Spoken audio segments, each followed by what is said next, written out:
Furious Driving, proud to be supported by Diamond Bright, protecting, cleaning and caring for the Furious fleet and for yours with 10% off using code FD10. Follow the links in the description below. Hello and welcome to Furious Driving, and I'm here at the Great British Car Journey to experience a Vauxhall Viva HC in possibly the worst conditions I've driven in quite a while, has to be said. So we're giving this a real run for its money into every respect possible. Thanks to the Great British Car Journey, where this car and others can be driven as part of the Drive Dad's Car programme. If you like reviews of cars like this kind of thing, then please do hit like and subscribe, and on with the review. So, the Vauxhall Viva, they made it for 16 years from 1963 to 1979. As it was Vauxhall's entry into the small family car segment, it had to take on some pretty big hitters. Everything from the Morris Minor and the Anglia up to things like the Mark III Cortina later on. It had some pretty tough competition out there. The HA in 1963 was in fact Vauxhall's first small family car since 1936, and it was a shared project with Opel where GM wanted to create a universal small car platform that they could spread across different marques. Although visually they were quite different, the Cadet and the first Viva were virtually the same underneath, although the Opels used metric measurements and the Vauxhalls used imperial, because Britain in the 60s. But you'll probably recognise the Opel as it's Oliver, Richard Hammond's car from Top Gear. That's one of those. Now, although this was a plan to unify production around the world, by the time the HB came along, they pretty much diverged from that, and there was very little commonality at all. And by the time the HC came along, which is basically a reskinned HB, there wasn't even an Opel equivalent. Now, this is essentially an HB under the skin, but with all new, very much more modern looking exterior work. There was a slight Coke bottle flare like a Mark III Cortina a bit in the HB. This though is fuselage design. This is again American influence, Americana creeping in. So we've got this little pointy beaky nose, and this pointy beak and the Griffin logo led to some utterly terrifying advertising in the 1970s. If you want to give your kids nightmares, go on YouTube and look for the Griffin adverts from the 70s. Weird stuff that was definitely dreamt up by someone on acid. Very strange. But anyway, it's a lovely, sharp looking styling with very kind of Chevrolet looks behind it. In fact, it was sold in America as the Chevy Envoy Epic, although it was dropped fairly quickly when the new Chevy Vega came out. It was also sold in Canada, which was the biggest export market, as the Forenza. And although it is based on the HB, it's actually 2 inches wider and 1 inch longer than the HB. And it was available in multiple body styles, including 2- and 4-door saloons, and of course the 3-door estate, and later on the sporty droop-snooted Forenza. And incredibly, it was so popular that even though the Chevette came out to replace it in 1975, they kept on building the thing for 4 more years until 1979. Now, the Viva was astonishingly popular with both private and fleet buyers because it was cheap to buy, cheap to run. Incredibly, it had drum brakes all around until 1973, when it finally got disc brakes at the front. Now, getting under the bonnet is remarkably low tech. All you need to do is find this little tag here in the grille and give it a push, and you're in. Let's have a quick look around the interior of the HC. So, first of all, we've got this incredible 1970s design dashboard, which is just absolutely stunning. So we've got the big, very sensible, practical T-shelf, which has got blower vents pointing up at the windscreen, very usefully on a day like today, although they don't really do a great deal because no air conditioning involved. Over to the left, we've got a heavily recessed air vent, a little eyeball vent blowing towards the passenger. Good sized glove box here in the middle for the passenger for the use of, which will not open today for some reason. Underneath which we've got a lower T-shelf, storage for your gloves and accessories. And in the centre, we've got a curious little item, which is the fold-out, roll-out ashtray just here. So that pops all the way out for your smoking paraphernalia needs. In the centre there's a little screw down square which looks like it could be a speaker, but it's not anything at all. And in front of the driver we've got a fantastic strip type speedo with not a full-on strip like a Rover P6, but we've got the linear approach of the needle going from left to right up to, well, a listed 120 miles an hour. A little bit optimistic perhaps. We've got our temperature gauge on the left and we've got our fuel gauge on the right. And curiously we've got our switches for the wipers and lights on horizontally mounted rocker switches, which is a little bit unusual, isn't it? And hidden away underneath that, which is actually quite hard to see, we've got our heating and ventilation controls down there, our windscreen washers, something else, and our choke, because this, despite being a fairly modern family car of the 1970s, does still have a choke, of course, and it's all housed in this amazing, well, failed Caramac brown dashboard. moving back from which we have got our steering wheel. And this car was pretty cutting edge. The Vauxhall energy absorbing steering wheel, so some crash protection in here to save you in the event of a nasty front end shunt. This is again, very sharply styled, crisp looking 1970s looking thing. There's only one stalk here on the right which controls our indicators and right hand turn signal, and it actually says turn on the dashboard. Nice little tink, and we've got our horn. Oh, that's a slightly unhappy part, but never mind. In the centre we've got a fairly wide transmission tunnel going on down there.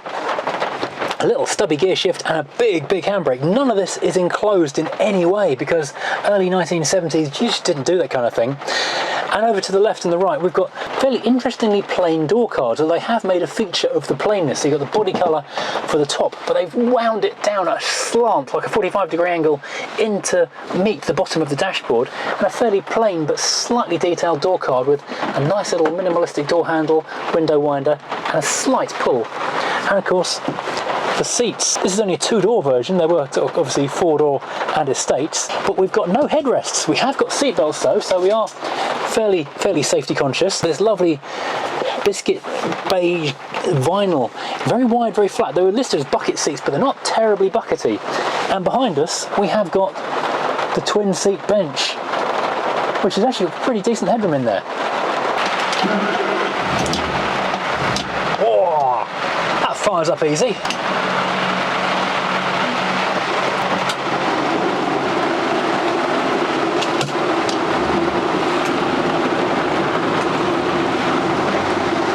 Can't see a thing.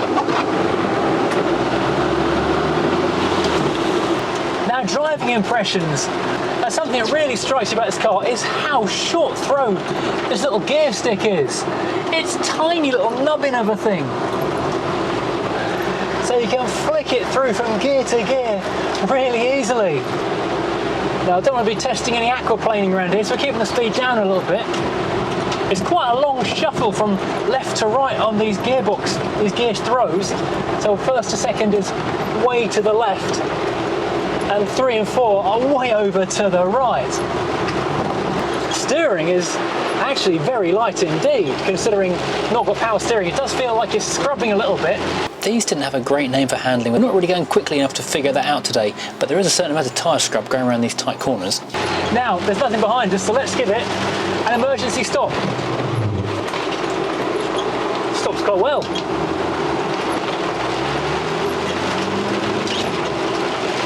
In terms of visibility, I hope you can hear me over the rain now. We've got great big windows which give us a lovely clear view out. But mirrors, we've got a fairly good mirror here in the centre, but no rear screen heater as far as I can tell. And the wing mirrors literally are just that. They're over there on the wings and I cannot see a thing out of them. New designs for the seats and bulkheads gave a more spacious interior. And we have got a little slalom set up over here. Let's see what we think of that. If I can even see the slalom. I can't see the cones, it's too misted up.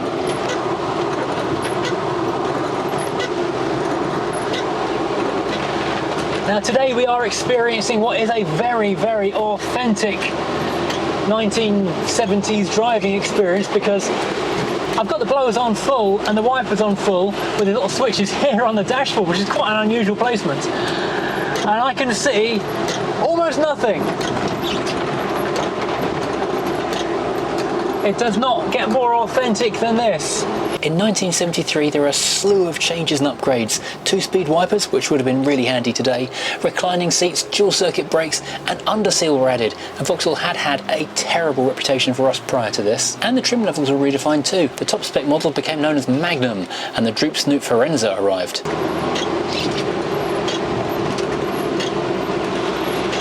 The pedals thankfully are quite light, so it is a very easy car to drive, despite the fact we can see virtually nothing out of the damn thing. Now, the HC does have a number of notable records to its name, if you like. It was the fastest selling Vauxhall ever at its time. So we just noticed we've lost a bit of the windscreen wipers, so I had to turn the wipers off. And it hit 1 million sales incredibly. 640,863 of those being HCs. Although most of them were built in Ellesmere Port, the millionth car was actually built in Luton, although literally seconds later the 1,001st was rolling off the production line up in Ellesmere Port again. That millionth car was painted gold and driven off the production line by MP John Eden. But the HC does actually hold the honour of being the last passenger car solely designed by Vauxhall when it went off sale. Everything else, by the time it was retired, was then part of the GM group. The next new Vauxhall to be released after the HC was the FE Victor, which was based on the record D.